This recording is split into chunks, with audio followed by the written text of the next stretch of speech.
नमस्कार,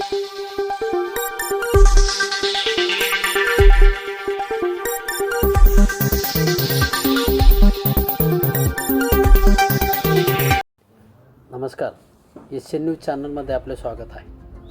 सटाणा आगारातर्फे सटाणा ते खाटू श्याम यात्रेसाठी 40 प्रवासी घेऊन जाणारी बस नुकतीच रवाना झाली.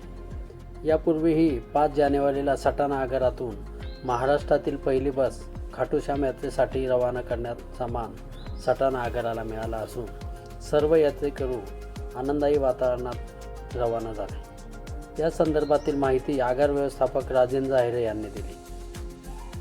सटाणा ते खाटू श्याम यात्रेसाठी प्रवाशांना शुभेच्छा देण्यासाठी सटाणा नगर परिषदेच्या लोकनियुक्त नगराध्यक्षा हर्षदा पाटील, उपनगराध्यक्ष सुमित वाघ, नगरसेविका लताबाई बच्चाव, नगरसेविका जयश्री गरुड, नगरसेवक चेतन जौंदर, सामाजिक कार्यकर्ते पोपटराव बच्चाव, पंकज सोनवणे, साई सावली फाउंडेशनचे प्रशांत कोठावदे तसेच सटाणा आगारातील सर्व कर्मचारी आणि अधिकारी यावेळी उपस्थित होते.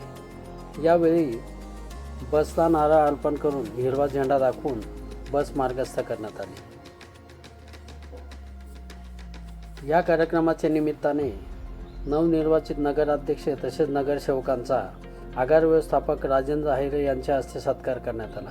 सटाणा नगर परिषदेच्या नवनिर्वाचित नगराध्यक्ष हर्षदा पाटील यांनी यावेळी मनोगत व्यक्त करताना राज्य परिवहन विभाग सटाणा आगाराचे व्यवस्थापक राजेंद्र आहिरे यांच्यासोबतच येथील कर्मचाऱ्यांचे कौतुक केले.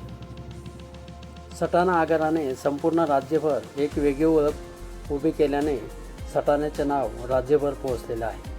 वर्षभरामध्ये वेगवेगळे उपक्रम राबवून सटाणा आगाराने एक वेगळा नावलौकिक संपूर्ण राज्यभर मिळवला आहे. यावेळी उपस्थितांनी आपले मनोगत व्यक्त केले. एशियन न्यूजसाठी प्रतिनिधी अरुण कुमार भांबरे, बागलाण. धन्यवाद.